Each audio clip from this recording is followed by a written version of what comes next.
Welcome back to this video. We're showing you how to install the Centrify Agent for Windows using group policies and how to configure it for MFA and corporate enrollment for Windows 10 systems.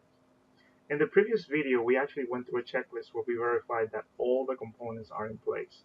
So we should have a very successful implementation. However, the last thing that I did not do was to actually move my test machine from its original OU to my deployment OU. This technique is quite effective because if you're using a deployment test OU, you can scope the GPOs to only affect those computers. So the first thing I need to do is I'm going to drag and drop the computer to the deployment OU, which is tied to the GPO that we enabled. The next thing I'm going to do is, and it's very unlikely that it will happen, but just to make sure, I will reboot the machine, right? So to make sure that it's getting exactly what it's supposed to get. So let's go ahead and restart it. And when it returns, notice that the Windows authentication provider, the credential manager, the original one, does not have something like forgot password. So that's going to be a cue when we actually are able to force the GPOs to be enabled. But watch out for that. And my expectation is that once the machine boots, we're gonna force the GPO refresh interval. Let's go ahead and do that.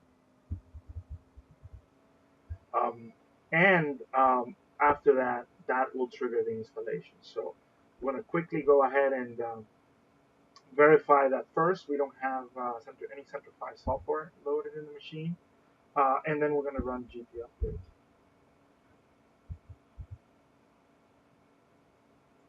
Right, so user is in, so let's go ahead and verify first that we don't have any Centrify software loaded. So we're going to do add or remove programs.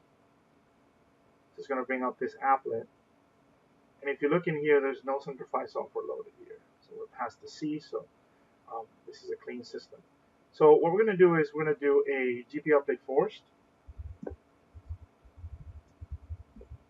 The expectation here is that the group policy engine will notice that there's a software pending for installation, and it'll install it. Just to give you a quick tip, if you need to force the installation, if you're testing with the same system over and over again, you can delete a particular hive inside the machine. So if you go software Microsoft, so we're going to go HKey local machine software Microsoft, right? And if you go under current version, right, you will find a group policies hive. If you delete that hive completely, it'll trigger installation all over again. That's a nice tip. But noticing here is saying, hey, we have a software side installation pending. Is it okay to restart? We're going to go ahead and press yes, and the system is going to go and restart. When it comes back, we're going to resume the. The system is restarting now. I wouldn't be surprised if after the installation, the system will restart again. So noticing here is basically giving me the please wait. My expectation is that after this is done, it'll show that it's going to do another reboot. There you go. It's actually restarting. This is a good sign. That means that software has been put in place. Not necessarily means that it has been configured correctly, but it's a promising sign. The visual cue right away, unless you have disabled that through GPOs, is that once the Centrify credential provider is in place, the GINA, or used to be called GINA, the credential provider will show you by default, a forgot password. And notice it right here, right? I can try to go ahead and do my test. We're going to leave that for the third part of the video.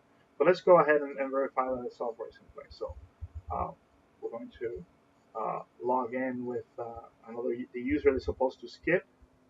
This actually proves right away one of the tests that the user is skipping MFA based on the group membership.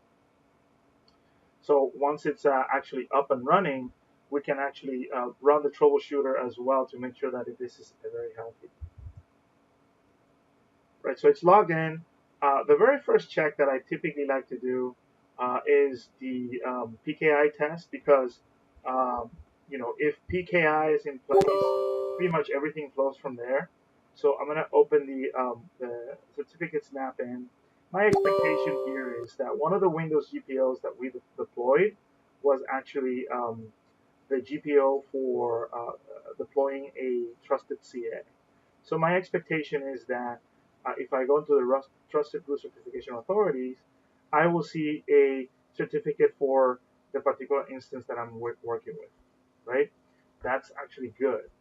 But also, the software has been installed, so I have the agent configuration applet. I can launch it, and uh, you know, notice that I have my service enabled with the URL for my particular platform. That's a good sign. But a great tool that you can use to make sure that everything is fine is use the diagnostics tool.